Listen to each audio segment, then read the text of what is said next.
Town Talk today brings Plymouth's Assistant Town Manager Derek Brindisi to the set with us. Welcome back. Thank you. The second time we've had you here. Absolutely. That's great. Lots of things to talk about. Let's start with, now that the election is over, but I want to talk about early voting. Tell me how that went in Plymouth. So we didn't know what to expect with early voting. The town clerk, Larry Pizer, he organizes all our elections each and every year.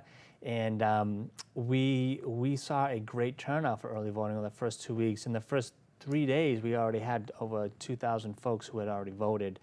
So I believe at the end of the early voting, which was a 2-week period, primarily the early voting was held at Town Hall. We had a couple days at the Manamet Branch Library, but we had about 20% of our registered voters who had turned out during the early voting, which will help during Election Day. Sure. Those very long lines, especially during a presidential campaign. Sure, and the other town managers from the other towns we cover, they've all said that not only was it as successful as yours, but the residents really appreciated it because it was very calm and it was almost a social event. There was so many people when I was walking through Town Hall who had come up to me and said, "We love this early voting." Yeah. It was very convenient for them. They didn't have to rush to the polls on Election Day. So yeah, definitely going to do it next year and future years to come. Absolutely. Excellent. That's great. All right. Let's talk about the sewer project. I know that's really exciting. Where are we on that? Yeah, well, many folks want to know what's happening Yep. with the sewer project. Yeah. As we all know, we had many ruptures in our forced sewer main back in December. It started. Currently, as of this week, we are in the process. We had already installed the new slip line force main. So basically, we put a slip line in the old main that had ruptured. Yep. That is now being filled with water. They're going to do a pressure test this week. We believe once it passes the pressure test, we'll be able to connect this and then remove the bypass, which is costing us a lot of money each and every month to rent this bypass. Right. So once we get this new line this new main back online, we can remove the old bypass, and then we'll go forward and we'll start to construct the secondary line, the redundant line that we had never had before. And if we had a redundant line a year ago, we would have been able to avert some of these costs that we don't have today. So, so the project is moving forward. Actually, it's on time. Things are moving very well. Excellent. Okay.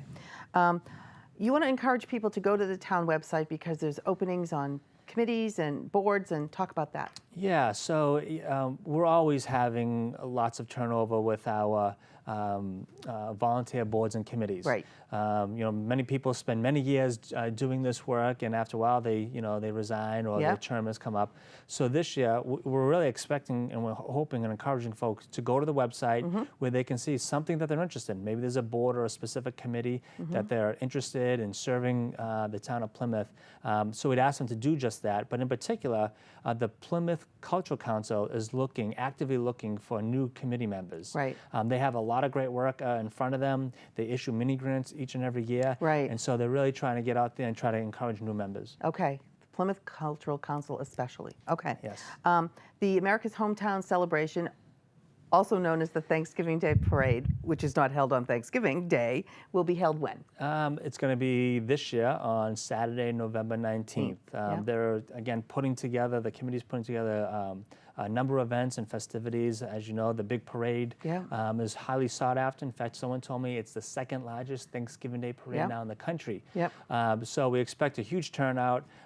Police, fire, EMS have all come together, and they've coordinated another great event to make sure that everyone's safe and protected during this event. And we will be covering it live on PACTV, and we'll be streaming it all over the country. So we're really, really happy to do that every year, too. Great. Okay. And the last one we want to talk about is the Sims House. Sims House, again, another big project that was discussed. It was voted at the fall town meeting of 2015. There was a lot of negotiations that had to take place before we can go to construction, but we are very happy to say that construction has started about a month ago. The crews are out there actively working. If you drive past the Sim House in the Manamet community, we're hoping to have a completion date this May or April time period of 2017. So next summer it should be open. And what is it, a historical building? It's a historical building now, but the way the new use of the building is going to be on the third. We'll start from the top to the bottom. The third floor is going to be 2 affordable housing units. I believe they're about 1 bedroom each. So on the top floor we'll have that. We're putting in a brand new elevator that's going to go from the first floor to the third floor. The second floor is going to have 4 business suites. So we hope to bring in tenants that maybe like a law firm or something that just needs small office space. And then the first floor is really going to be kind of a community gathering space. It's got an open floor plan.